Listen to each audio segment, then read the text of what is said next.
Είμαι ο Γιώργος Οκιμιονής, καθηγητής οφθαλμολογίας της Ιατρικής Σχολής του Πανεπιστημίου Αθηνών, επιστημονικός υπεύθυνος της Τράπεζας Οφθαλμικών Ιστών, της Ιατρικής Σχολής που εδρεύει στο Γενικό Νοσοκομείο Γιώργος Γεννηματάς και που εγκαινιάστηκε το Φλεβάρι του 2024.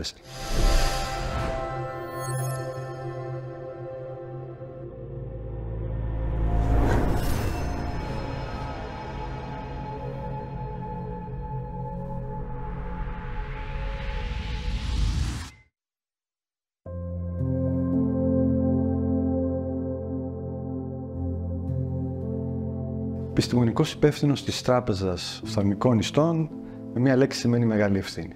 Είσαι ο άνθρωπος που εξασφαλίζει ότι τα μοσχεύματα τα οποία θα παραλάβει η τράπεζα από το δότη θα επεξεργαστούν και θα αξιοποιηθούν με τον καλύτερο τρόπο, έτσι ώστε να παραδοθούν στον άνθρωπο που θα κάνει τη μεταμόσχευση και η μεταμόσχευση να έχει το βέλτιστο αποτέλεσμα. Να πούμε εδώ ότι μέχρι πριν λίγους μήνες, όταν εγκαινιάσαμε αυτή εδώ την τράπεζα, στην Ελλάδα δυστυχώς ήταν η μοναδική χώρα στην Ευρωπαϊκή Ένωση που δεν διέθετε τράπεζα οφθαλμικών ιστών. Η ιδέα το να δημιουργηθεί μια τράπεζα στην Ελλάδα, θα έλεγα ότι ξεκίνησε όταν έκανα την πρώτη μου μεταμόσχευση. Όταν ξεκίνησα πριν από 20 χρόνια και έκανα την πρώτη μου μεταμόσχευση στην Ελλάδα, κατάλαβα την αναγκαιότητα του έργου αυτού. Φανταστείτε ότι όταν κάναμε μεταμοσχεύσεις στην Ελλάδα από Έλληνες δότες, ναι μεν ελέγχαμε τα μοσχεύματα για την ασφάλειά τους, αλλά δεν ξέραμε την ποιότητα τους. Η ιδέα δεν ήταν μια πρωτότυπη ιδέα που είχα, ήταν η ανάγκη να υπάρξει και να μεσολαβήσει η τράπεζα οφθαλμών μεταξύ του δότη και του λήπτη. Οπότε ξεκίνησε πριν από 20 χρόνια και κυρίως άρχισε η υλοποίησή της όταν γύρισα στην Ελλάδα, έχοντας την εμπειρία και την τεχνογνωσία από το εξωτερικό. Ξεκίνησε η προσπάθεια το 2020 και μετά θα έλεγα δεν είναι μια ατομική προσπάθεια, είναι μια συλλογική προσπάθεια. Δεν είμαι μόνο εγώ, είναι μια ομάδα ατόμων που έχουμε δουλέψει σε αυτό το project.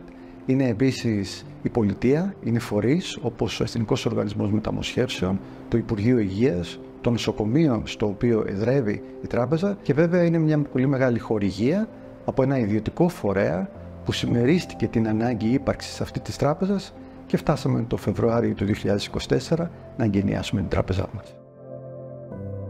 Τι θέλω από το μέλλον, ποιο είναι το όραμά μου. Το όραμά μου είναι να συνεχιστεί αυτό το έργο. Ξέρετε, όσο δύσκολο είναι να δημιουργηθεί μια τράπεζα, όσο δύσκολο είναι να γίνει αυτό το εγχείρημα πραγματικότητα, άλλο τόσο δύσκολο και ίσως πιο δυσκολότερο ήταν να συνεχίσει την πορεία.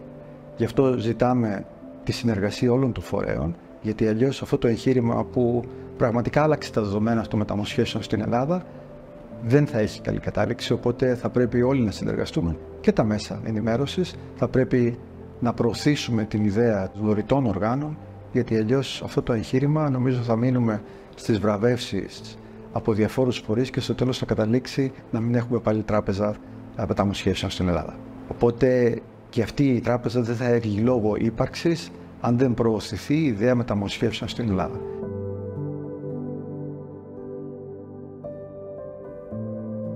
Γι' αυτό, αν θέλετε να περάσω ένα μήνυμα, θα πρέπει να συνεργαστούμε όλοι, οι φορείς, ο Εθνικός Οργανισμός Μεταμοσχεύσεων, το Υπουργείο Υγείας, η Εκκλησία, να περάσουμε όλοι το μήνυμα ότι θα πρέπει όλοι μας να είμαστε δυνητικά δότες και να μην ξεχνάμε ότι στη θέση του λήπτη που θα πάρει ίσως τα όργανά μας, αύριο μεθαύριο θα μπορούμε να είμαστε εμείς ή να είναι τα παιδιά μας. Ξέρετε, είμαι γονιός, είναι πολύ δύσκολο την ίστατη στιγμή να αποφασίσεις να δωρήσεις τα όργανα του παιδιού σου. Εγώ προσωπικά είμαι δότης, δεν ξέρω αν θα είχα το θάρρος, αν το παιδί μου πέθαινε, να δωρήσω τα όργανα του. Δεν ξέρω, γι' αυτό θαυμάζω αυτούς τους ανθρώπους και θα ήθελα να περάσω ξανά το μήνυμα ότι η δωρεά οργάνων σώζει ζωές και στην ουσία όταν δωρίζουμε τα όργανα του συγγενή μας ή τα δικά μας, εξασφαλίζουμε συνέχεια στη ζωή μας. Ας το δούμε όλοι μας έτσι και ας περάσουμε το μήνυμα της δωρεάς οργάνων.